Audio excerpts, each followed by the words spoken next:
En vrai, moi, ce que j'aime bien, notamment avec Position Revue, tout le travail que vous faites, c'est que c'est des trucs qu'on n'entend pas partout, en fait. Et il y a beaucoup de gars qui parlent un peu ici, par-ci, par-là. Lucas, Goldman, ils ont pas trop lu, ils disent un peu n'importe quoi. En fait, c'est marrant parce qu'il y a beaucoup de gens qui vont utiliser Lukács en critiquant Althusser, en disant oui, Althusser est structuraliste, alors que même ils sont très positivistes dans la manière d'aborder tout ça, d'aborder Lukács et tout. Je reviens sur, je fais une blague tout à l'heure, mais quelqu'un comme Loïc Chéniaud est un type extrêmement positiviste. C'est le marxisme le plus positivisme. Je pense que les gens le connaissent, que tu as fait une vidéo, mais c'est un marxiste extrêmement positiviste. C'est quelqu'un qui sépare tout le temps les jugements de fait, les jugements de valeur. Et d'ailleurs, vous écoutez Chéniaud, il va vous dire sans jugement de valeur, sans jugement de valeur, au-delà du jugement de valeur, au-delà du jugement de valeur. Oui. Euh, Ah oui, oui, oui, oui. Oui, ça lui permet mais de faites tenir des attention, positions de droitard. voilà. C'est-à-dire que c'est parce que justement, il véhicule une forme de pensée marxiste extrêmement bureaucratique via son IHT. NITT, là. Ah non, IHT, oui, c'est ça. L'Institut Homme Mais Pépal.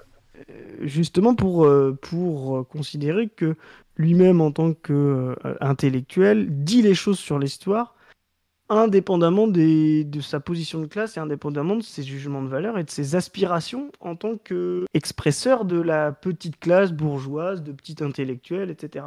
Mais en fait, Loïc Chéniaud a lui-même une position de classe et a lui-même une conscience possible de sa classe, et donc il exprime un marxisme particulier qui est le marxisme des petits clercs, des petits universitaires, etc., qui disent voilà comment le monde se déploie. Et Althusser était un positiviste pour ces raisons-là, parce que c'était un universitaire avant d'être un marxiste, c'est ça qu'il faut bien comprendre, et que c'est une classe sociale qui se déploie dans le Fordisme.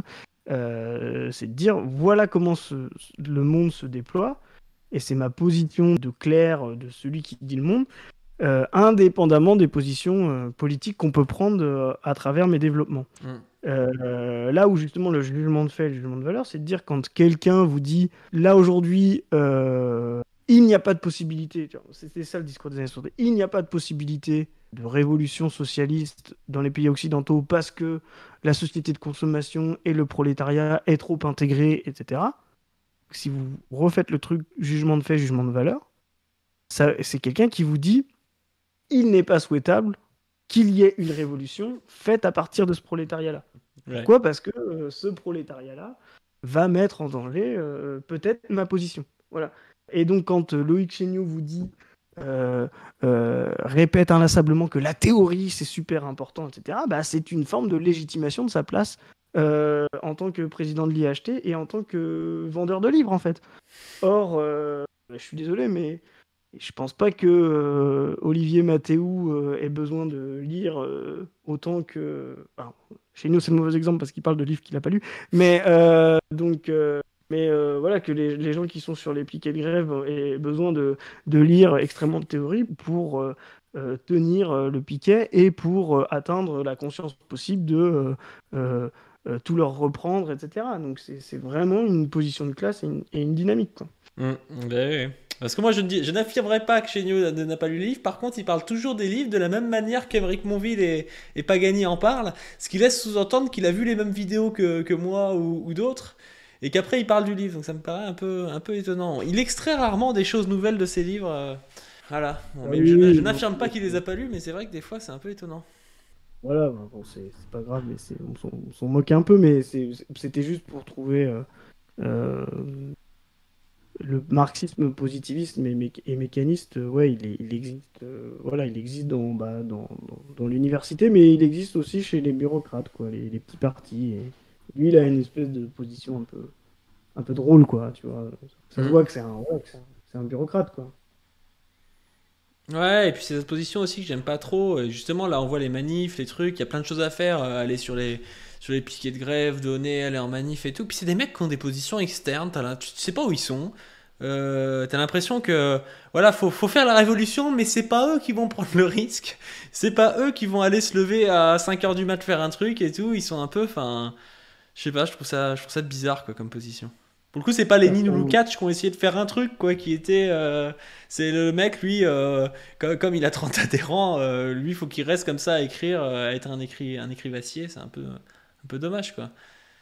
ouais, c'est ça, c'est ça, c'est ça. Donc, Or, justement, toute l'histoire du marxisme, et même dans la vie de Marx, hein, voilà, c'est justement de considérer que chaque livre est une tentative de transformation et chaque action politique est aussi une tentative de transformation. C'est des aspects de l'expression des visions du monde du sujet collectif.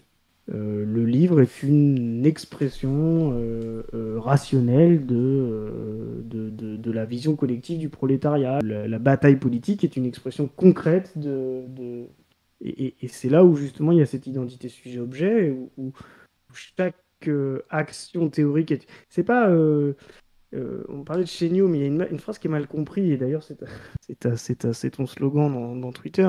Pas Pas de pratique de théorie... révolutionnaire sans théorie révolutionnaire. Et en fait, c'est comme s'il y avait une priorité de la théorie révolutionnaire.